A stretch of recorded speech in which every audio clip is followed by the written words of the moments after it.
In this session today, let's talk on phonetics and phonology.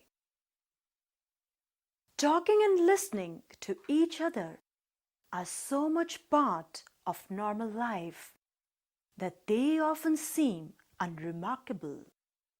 Yet, as in any scientific field, the curious investigator finds rich complexity beneath the surface. Even the simplest of conversations and exchange of short greetings, for example, presupposes that the speaker and the hearer make sense to each other and understand each other. Phonetics and phonology are concerned with speech, with the way in which humans produce and hear speech. They are the two branches of linguistics that deal primarily with the structure of human language sounds. Phonetics focuses on the physical manifestations of speech sounds and on theories of speech production and perception. Phonology is concerned with the systems of rules or constraints that determine how the sounds of a language combine and influence one another.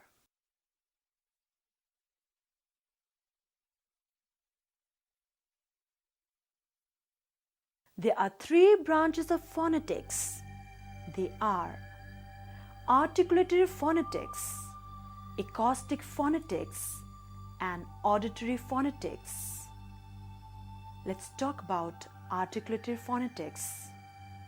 Articulatory phonetics is a branch of phonetics which focuses on the human vocal apparatus and describes sounds in terms of articulation and the vocal tract. Acoustic phonetics studies the sounds of speech through the analysis of speech waveform and spectrum. Auditory phonetics studies the perceptual response to speech sound as reflected in listener trials. Our discussion will be limited to articulatory phonetics, that is, to the nature of human sounds as they are produced by the vocal apparatus.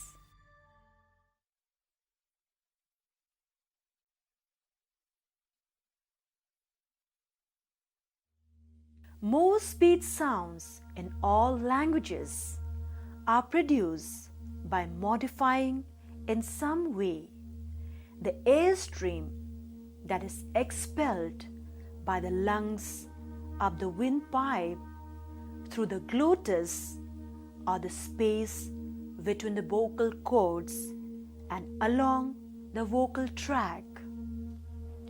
The vocal tract comprises all the space leading from the larynx up to the lips and nostrils and may be thought of as a bent pipe.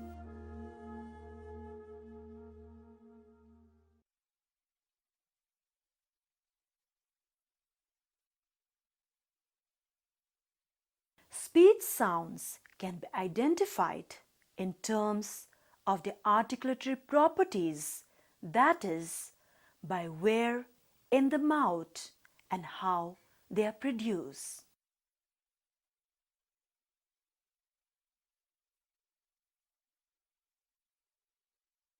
Consonants are sound produced by partially or completely blocking air in its passage from the lungs through the vocal tract. All English consonants can be described in terms of three properties. The first property is voicing or whether the vocal cords vibrate or not.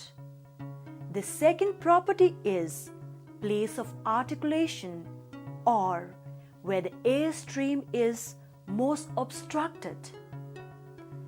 The third property is manner of articulation, or the particular way where the air stream is obstructed. Here, we describe consonants group according to the manner of articulation and describe in terms of voicing and place of articulation.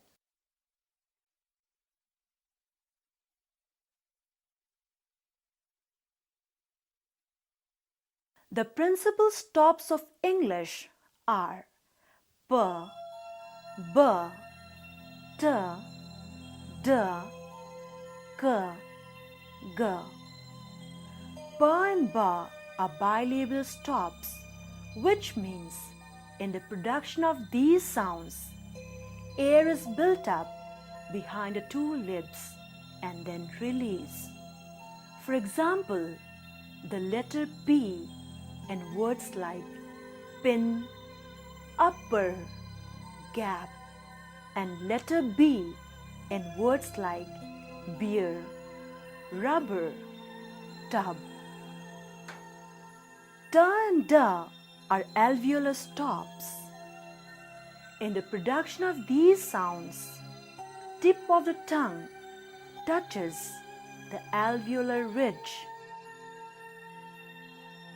As in the letter T in words like tub, attend, potato, and letter D in words like day, modest, bat.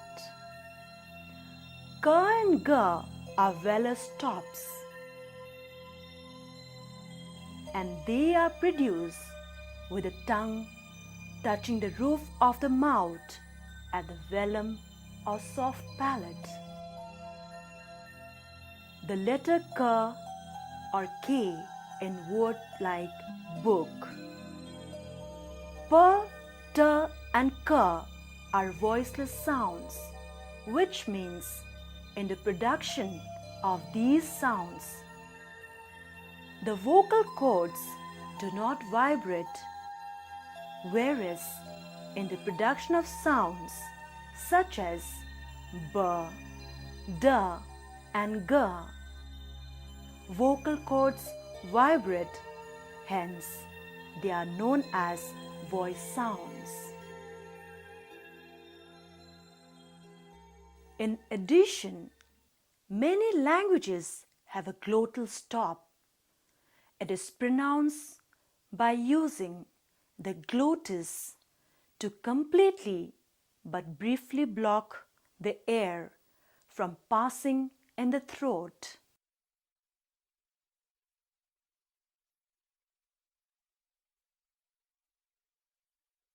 Fricatives are characterized by forcing air in a continuous stream through a narrow opening. In English, there are 9 fricative consonants. F and V are labiodental fricatives.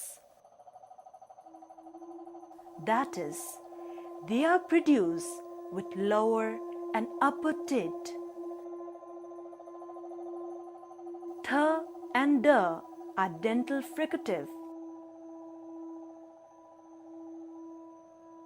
Here, the main articulators involved are tip of the tongue and the front teeth. S as in word sick and Z as in word zoo are alveolar fricatives.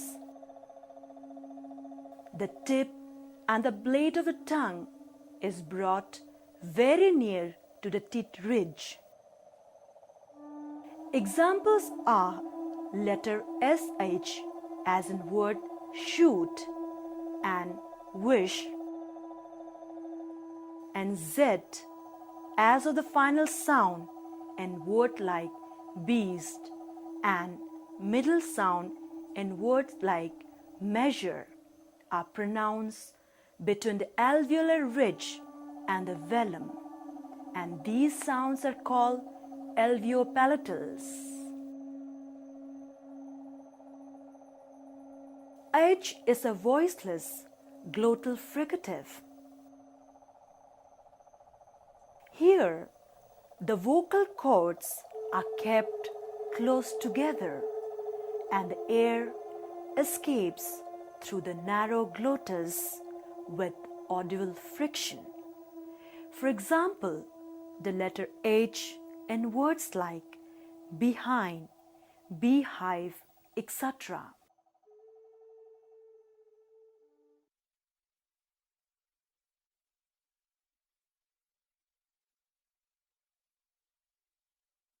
In the pronunciation of affricate, air is built up by complete closure of the oral tract at some place of articulation, release, and then continued.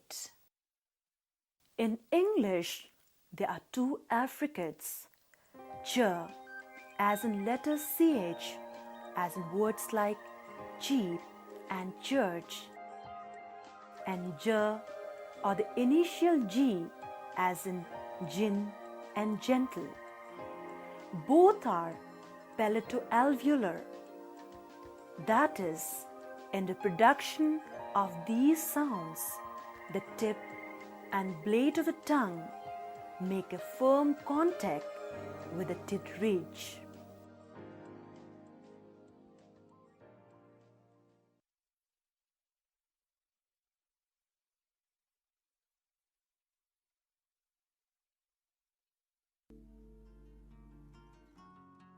If the velum or soft palate is lowered at the back of the throat to keep open the passage into the nasal cavity, air can escape through the nose at the same time as it also emerges from the mouth. Speech sounds produced in this way are nasal. Possible nasal consonants include m, n, ng, all of which occur in English. Examples are letter M in words like man, many,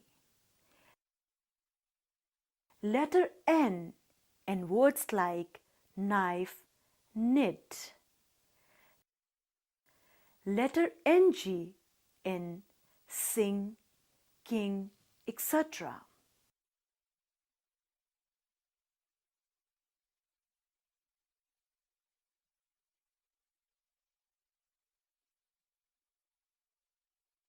There is only one lateral consonant in English. It is the la sound. It is produced with a complete closure in the center of the vocal tract, the air escaping along the sides of the tongue. La is produced with the tip of tongue, making a firm contact against the tit ridge. The vocal cords vibrate. The sound thus produced is voice alveolar lateral. For example, the letter L occurring initially in words like life, lure, etc.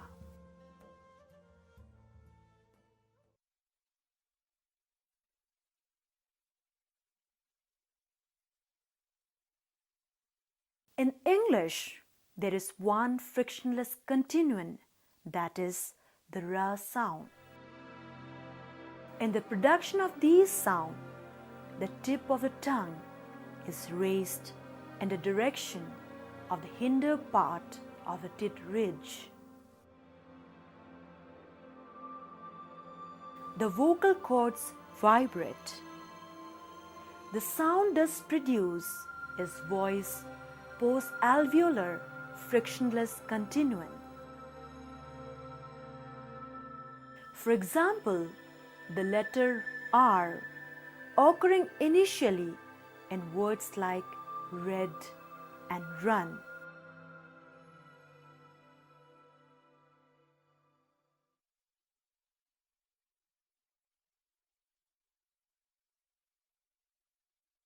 Now let's talk about semivowel sounds.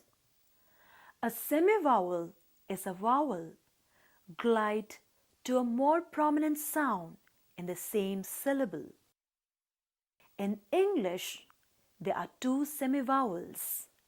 They are y and w.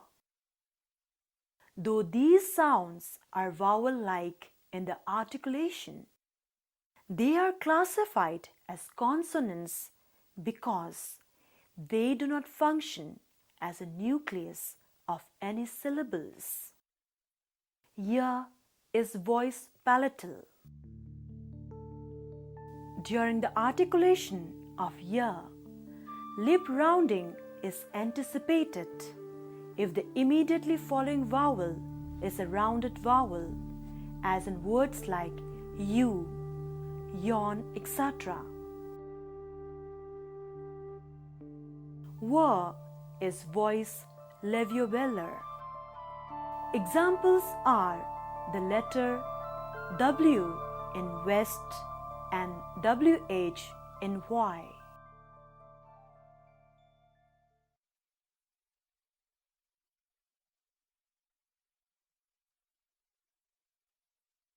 Now, let's talk about vowel sounds. Vowels are characterized by the absence of obstruction of the air stream in the mouth. They do not have a place of articulation in the same sense as consonants.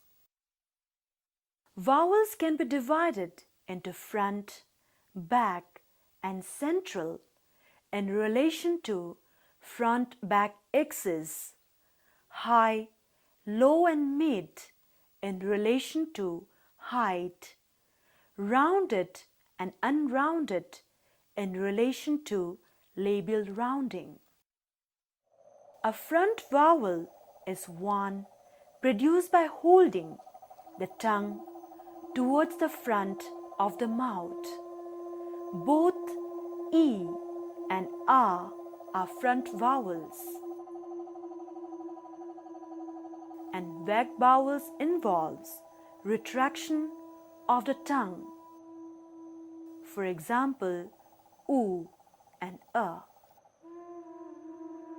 A high or close vowel is one in the production of which the jaws are held close together. Examples are E and U. The production of low or open vowel involves the opening of the mouth more widely, as in A and A. A rounded vowel is produced with the lips rounded, as in U, O, O. An unrounded vowel is produced without lip rounding, as in E, E, E, A.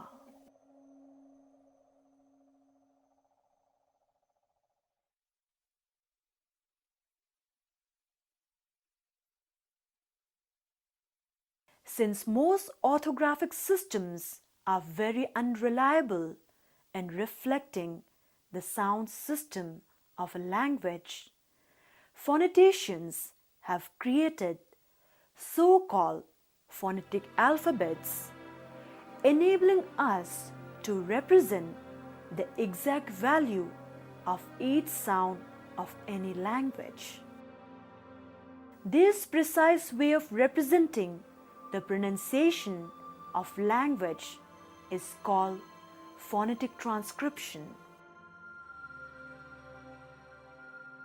In order to distinguish a phonetic transcription from normal spelling, the signs are put in square brackets. Bit, for instance, would be the phonetic transcription of the word bit. The most widespread phonetic alphabet was developed and promulgated by the International Phonetic Association since 1888, and this is known as International Phonetic Alphabet.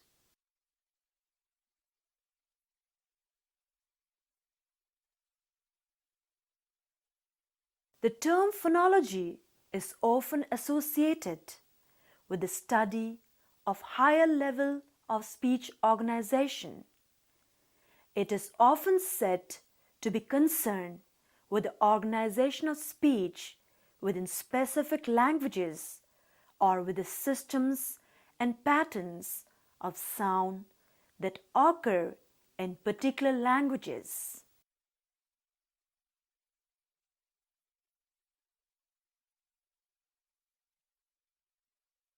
A phoneme can be defined as a unit, a rubric, a bundle of sound features, or the smallest contrastive linguistic unit which may bring about a change in the meaning. Phonemes of a language can be discovered by forming minimal pairs, that is, pairs of words are different only in one sound segment. The series of words bat, bat, cat, hat, sat, that, mat supplies us with 7 words which are distinguished simply by change in the first element of the sound sequence. These elements of contrastive significance are called phonemes. Members of phonemes are often called phones or allophones, and it is a common practice to write phone symbols between square brackets and phoneme symbols between oblique brackets.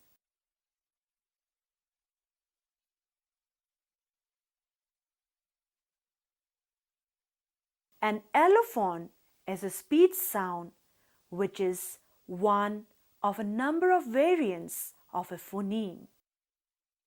The concept of allophone can be explained clearly with these examples.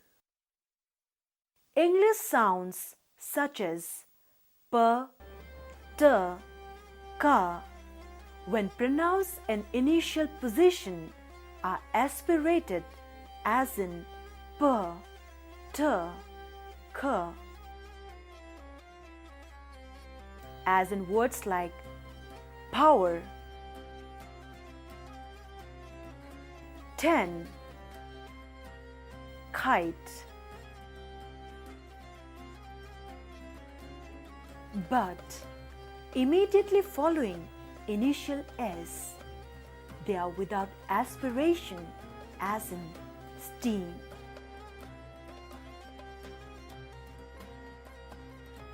As aspirated d and unaspirated d cannot replace one another in the same environment in English, they are considered as phonetically different sounds belonging to the same phoneme.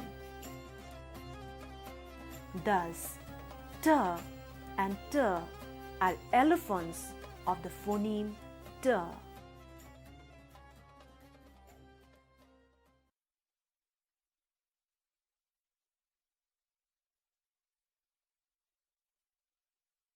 Allophonic distribution or variation can be of different kinds. If they result from the occurrence of the phoneme in different environments or context, we talk about complementary distribution. For example, in the word pill, the voiceless plosive p is followed by a stressed vowel and is in the syllable initial position. Here the aspirated allophone p will occur,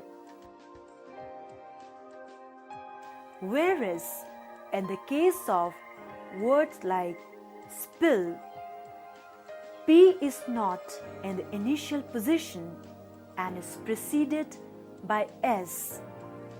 The unaspirated variant of P or P will occur here. We talk of free variation if variation is not associated with positioning. One type of free variation that we encounter is when we compare different realizations of one and the same phoneme. To give an example, if a person pronounces the word rock as either rock or rock, then we talk about free variation.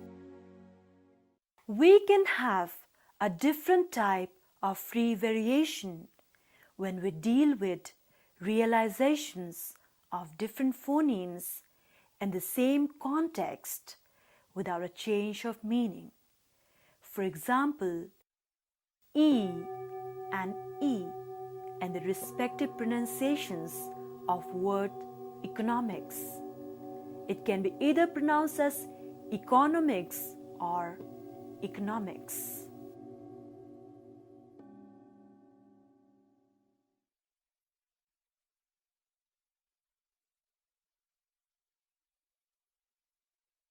Although language systems are, to a very considerable extent, independent of the medium in which they are manifest, the natural or primary medium of human language is sound.